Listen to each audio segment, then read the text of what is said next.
Hello বন্ধুরা, আজকে আমরা শিখব বিসিএসে আসা অনেক অনেক গুরুত্বপূর্ণ একটি কোশ্চেন নিয়ে, যেটি হচ্ছে ফাইনাইট এবং নন ফাইনাইট ভার্ব।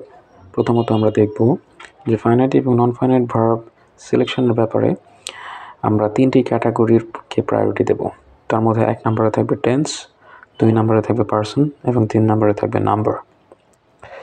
তো এই তিনটি ক্রাইটেরিয়া অনুসারে আমরা জাজ করে সিদ্ধান্ত নিব যে ভার্বটি ফাইনাইট নাকি নন ফাইনাইট। তিনটি ক্যাটাগরি অনুযায়ী যদি ভার্ব পরিবর্তনযোগ্য হয় তাহলে সেই ভার্বটিকে আমরা বলবো ফাইনাইট ভার্ব। মনে রাখবেন, যদি পরিবর্তনযোগ্য হয়।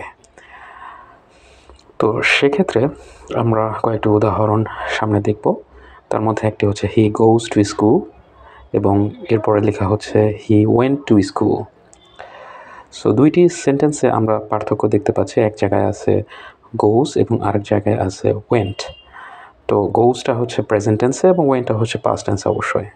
সো টেন্স অনুযায়ী গোজ এবং যে ওয়েন্ট, এই দুইটা ভার্ব কিন্তু ফাইনাইট ভার্ব হয়ে গেল, কারণ দুই জায়গায় শুধুমাত্র টেন্সের কারণে আমরা দেখেছি পরিবর্তন হয়ে গিয়েছে। সো এরপর আমরা দেখছি এখানে লেখা হচ্ছে তামিম লাভস বার্ডস এবং উই লাভ বার্ডস। তামিম যেহেতু থার্ড পারসন সিঙ্গুলার নাম্বার এবং উই হচ্ছে ফার্স্ট পারসন প্লুরাল নাম্বার, সে অনুযায়ী উপরে হয়েছে লাভস এবং তারপরে হয়েছে লাভ।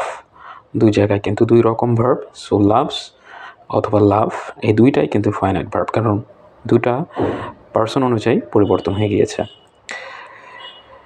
এরপর the boy reads in class 10। এখানে ভার্ব হিসেবে আছে রিডস এবং এরপরে লেখা হচ্ছে the boys read in class 10। দ্বিতীয় বাক্যে দ্য বয়েজটি প্লুরাল নাম্বার হলেও প্রথম বাক্যে ছিল দ্য বয় সিঙ্গুলার নাম্বার। সেই অনুযায়ী প্রথম বাক্যে আছে রিডস এবং দ্বিতীয় বাক্যে রিড। দুই জায়গায় দুই রকম। সো এটি এক্ষেত্রেও পরিবর্তন যেহেতু হয়েছে, সে কারণে রিডস এবং রিড এটি ফাইনাইট ভার্ব। এক্ষেত্রে নাম্বার অনুযায়ী পরিবর্তন হয়েছে।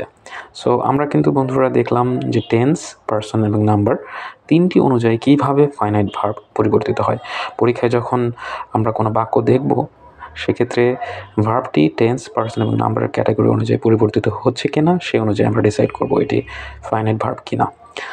সো এবার আমরা আসবো নন ফাইনাইটের ব্যাপারে, যেটি হচ্ছে ওই আগের তিনটি ক্যাটাগরি অনুযায়ী ভার্ব পরিবর্তনযোগ্য হবে না। আগে ফাইনাইট ভার্ব পরিবর্তিত হতো, কিন্তু এবার হবে না। সো উদাহরণে আছে আই লাইক টু সিং এবং এরপরে দেওয়া হচ্ছে হি লাইকস টু সিং। দেখুন, ভালো করে দেখুন, আই লাইক টু সিং এক্ষেত্রে ফার্স্ট পারসন আই, দ্বিতীয় সেন্টেন্সে হি লাইকস টু সিং এক্ষেত্রে থার্ড পারসন, তৃতীয় ক্ষেত্রে প্রীতি লাইক টু সিং এক্ষেত্রে Preeti third person, some boys like to sing এক্ষেত্রে some boys third person plural number. But tense person number অনুযায়ী sing কিন্তু কোনো জায়গায় পরিবর্তিত হচ্ছে না, যেহেতু টু এর পরে এটি ইনফিনিটিভ হিসেবে রয়েছে এবং এখানে সিং নন ফাইনাইট ভার্ব, যেহেতু এটি পরিবর্তিত হয় নাই। সো পরিবর্তন এবং যা পরিবর্তন করা সম্ভব নয়, এই দুটার ভিত্তিতে ফাইনাইট ভার্ব এবং নন ফাইনাইট ভার্ব আমরা বের করতে পারবো সহজে। ফাইনাইট ভার্বকে বাংলায় বলা হয় সমাপিকা ক্রিয়া এবং নন ফাইনাইট ভার্বকে বাংলায় বলা হয় অসমাপিকা ক্রিয়া। এরপর আমরা পরীক্ষায় বাক্য আসলে সেখান থেকে কিভাবে ফাইনাইট ভার্ব এবং নন ফাইনাইট ভার্ব বের করব সে বিষয়ে কয়েকটি উদাহরণ দেখব। যেমন 1 নম্বর বাক্যে লেখা হয়েছে দে আর টকিং, 2 নম্বর বাক্যে লেখা হয়েছে উই লাভ টু ডান্স এবং 3 নম্বর বাক্যে লেখা হয়েছে মানি বিগেটস সাকসেস। বন্ধুরা খেয়াল করুন, 1 নম্বর বাক্যে লেখা হয়েছে দে আর টকিং। তো দে এর জায়গায় যদি হি থাকতো তাহলে সেখানে হতো হি ইজ টকিং। অফকোর্স এই কারণে টকিংটা কিন্তু ফাইনাইট ভার্ব, যেহেতু পার্সন অনুযায়ী পরিবর্তিত হচ্ছে। 2 নম্বরে হ্যাঁ বন্ধুরা, 1 নম্বরে দে আর টকিংয়ের জায়গায় যদি আমরা দে হ্যাভ টকড দিতাম তাহলে সেক্ষেত্রে কিন্তু টকিং থাকতো না। সো টকিংটা পরিবর্তনশীল।